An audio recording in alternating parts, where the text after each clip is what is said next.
तो चलिए दोस्तों, आज हम आपको बताने वाले हैं कि अगर आपको कभी माध्यिका ज्ञात करने के लिए कहा जाए, याद रखिएगा ये बोर्ड एग्जाम के वो प्रश्न है जो हर साल पूछे जाते हैं। याद रखिए ये वाला जो डेटा दिखाई दे रहा है वो चेंज हो जाएगा, लेकिन ये इस टॉपिक पर एक प्रश्न हमेशा पूछा जाएगा और ये कंपटीशन एग्जाम में भी हमेशा पूछा जाता है। लेकिन इसको हल करने का बेसिक तरीका क्या है, तो मैं वो पूरा बेसिक तरीका आपके सामने बताने वाला हूं, इसलिए इस वीडियो को पूरा ध्यान से देखिएगा। यहाँ पर देखिए, निम्न आंकड़ों से आपको माध्यिका ज्ञात करना है। तो यहां पर जो भी आंकड़ा दिया होगा उसको आपको पहले ध्यान से देख लेना है, क्योंकि गणित हल करने का सबसे पहला रूल यही है, जब भी आप माध्यिका निकालें तो इसको एक सीक्वेंस में लिखना होता है, एक निश्चित क्रम में लिखना होता है। वो कैसे लिखेंगे अभी आपको बताने वाला हूं। तो यहाँ पर देखिए, find the median of the following data, मतलब इस जो डेटा दिया गया है इसके आधार पर आपको माध्यिका ज्ञात करना है। तो हम आपको बहुत ही सरल तरीके से बताने वाले हैं। सबसे पहले याद रख लीजिएगा, जब भी आपको माध्यिका निकालना हो, हम आपको बहुत सरल तरीके से बता रहे हैं, इसलिए वीडियो को अधिक से अधिक शेयर भी कर दीजिएगा। और चूंकि ये हर साल बोर्ड एग्जाम में पूछे जाते हैं, कंपटीशन एग्जाम में तो पूछा ही जाता है, इसलिए वीडियो को पूरा देखिएगा, क्योंकि बेसिक तरीका आपको समझा रहे हैं।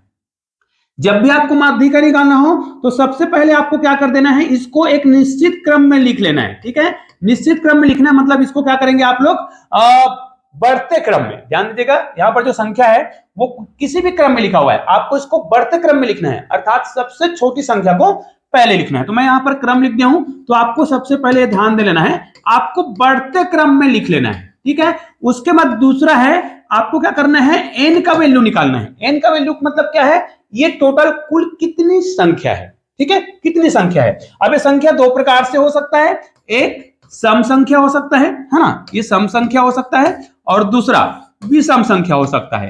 और सम और विषम दोनों के लिए अलग अलग सूत्र होता है, दोनों आपको याद रख लेने हैं। ठीक है, पहला क्या करेंगे, यहां पर सम और विषम दोनों दिया है ना, तो आप क्या करिएगा, यदि आपके एन का वैल्यू आपने निकाला और मान लिया जाए वो विषम है, क्योंकि हमारे प्रश्न में भी विषम आया हुआ है, तो एन का मान लिया जाए विषम आ गया, तो आपको कौन सा सूत्र निकालना है, माध्यिका निकालने के लिए कौन सा सूत्र का प्रयोग करना है, अभी मैं जो लिख रहा हूं। ये देखिए, मान लीजिए हमें माध्यिका निकालना हो तो आपको क्या करना है, n+1/2, और ये हो जाएगा वहां पर। ऐसा क्यों बोल रहे हैं, क्योंकि अगर वो विषम संख्या है तो 2 से भाग तो जाएगा नहीं, तो आप उसमें 1 जोड़ देंगे, फिर वो सम संख्या बन जाएगा, फिर वो 2 से भाग जाएगा। तो यदि आपने ये वाला सूत्र याद रख लिया तो आपको माध्यिका ज्ञात करने में कोई परेशानी नहीं होगा, यदि वो संख्या को गिनते हो और अगर वो विषम संख्या है। सम संख्या करने पर क्या होता है, अगर आप लोग मुझे कमेंट करते हैं तो इस पर मैं पूरा डिटेल वीडियो बना दूंगा, अभी मैं केवल ये प्रश्न बता रहा हूं।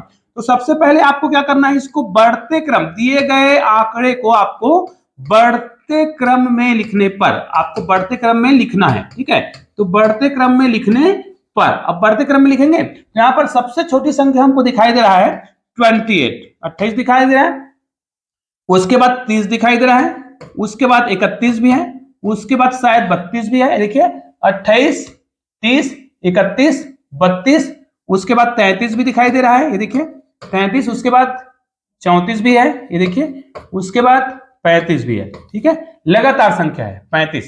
तो 1, 2, 3, 4, 5, 6 और 7, ये हमारा n का वैल्यू कितना आ गया, 7। और ये जो 7 है वो कितना है, मतलब सम है कि विषम है, विषम संख्या है। अब इसका हमें माध्यिका निकालना है। ठीक है, अब यदि हमें माध्यिका इसका निकालना है तो हमें माध्यिका का सूत्र तो पता है, माध्यिका का सूत्र होता है n+1/2, है ना, और यहां पर हो जाएगा वहां पर। ऐसा क्यों बोल रहे हैं, क्योंकि n जो है विषम संख्या है, तो हम इसी सूत्र का प्रयोग करेंगे। अगर सम हो जाए तो कौन सा सूत्र का प्रयोग करते हैं, थोड़ा सा चेंज करते हैं, वो अभी आपको मैं बताने वाला हूं। ठीक है, अब आप क्या करेंगे, इसको ध्यान से देखिए, n का मान हमने निकाला है तो कितना आया है, 7।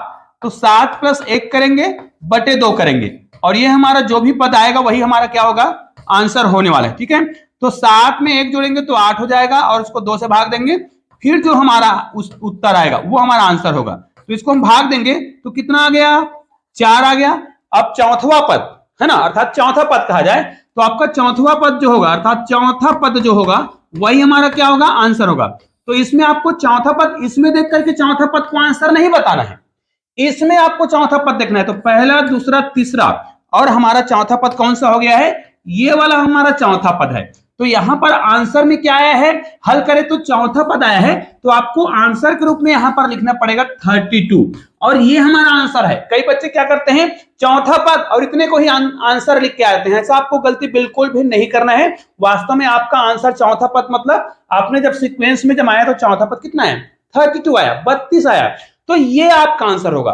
अब देखिए यहां पर find the median of the following data लिखा हुआ है, तो इसमें भी आपको इसी को नहीं बोलना है, आपको सीक्वेंस में जमा लेना है, फिर आपको आंसर बनाना है। ठीक है, मान लीजिए आपके प्रश्न कुछ इस प्रकार होते हैं, इसी में एक डाटा हम और डाल देते हैं। मान लीजिए हमने इसमें 29 को और समाहित कर दिया। ठीक है, 29 को और समाहित कर दिया, तो हमारा जो प्रश्न है वो जब इसको हम कंटिन्यू जमाएंगे तो हमारा जो प्रश्न है वो कंटिन्यू इस प्रकार हो जाएगा। शायद क्रमशः था ये 28, 29, 30, 31, 32, 33 है ना, 34 और ये 35। अब देखते हैं 1 2 3 4 5 6 7 और 8।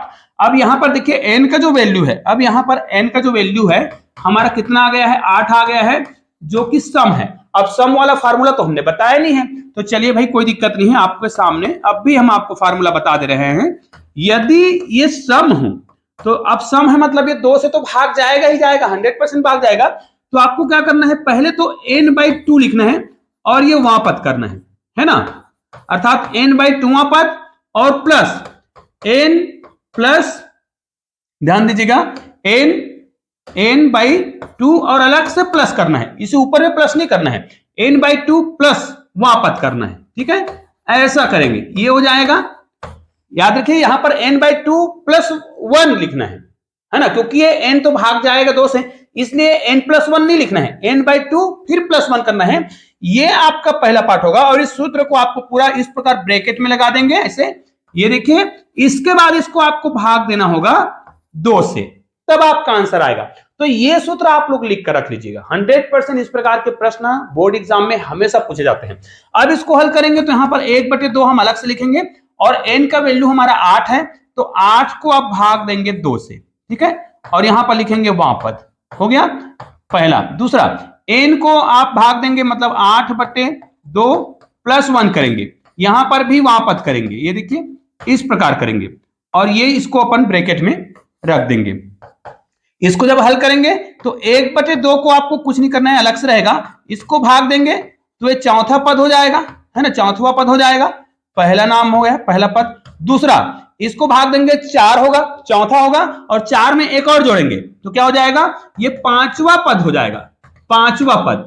ठीक है, अब आपको समझ आ गया होगा, एक चौथा पद और एक 5वां पद। तो चौथा पद और 5वां पद देखिए 1 2 3 4, अर्थात 31 जो है चौथा हो गया और 32 जो है 5वां हो गया। तो इसको हल कैसे करेंगे, देखिए इसी सूत्र का प्रयोग करना है ना। हम क्या करेंगे, 1/2 है, यहां पर देखिए 1/2 और चौथा पद मतलब 31, ध्यान दीजिएगा 31, और 5वां पद मतलब 32, ये लो, इन दोनों को आपको जोड़ना है। ठीक है, जोड़ने के बाद आपको भाग देना है किससे, 2 से।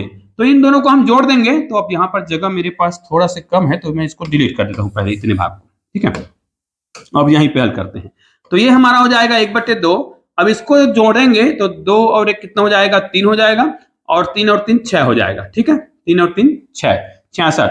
अब इसको आपको भाग देना है 2 से, है ना, कहीं पर गड़बड़ी ना हो, 3 और 3 6, 31 63 हो गया। ठीक है, इसको भाग देंगे 2 से, तो 2 तिया 6, ठीक है, 2 तिया 6 हो गया, फिर 2 1 कम 2, दशमलव लगाएंगे, हो गया, कितना बचा है 1, तो 2 पंचे 10, अर्थात 31.5। ये हमारा क्या हो जाएगा, माध्यिका हो जाएगा, यदि ये सम संख्या में होता तब। ध्यान दीजिएगा, यहां पर हमने एक डाटा बढ़ा दिया था आपको समझाने के लिए। निश्चित रूप से ये छोटा सा वीडियो लेकिन बहुत ही उपयोगी है, इसलिए इस वीडियो को अधिक से अधिक शेयर करिएगा।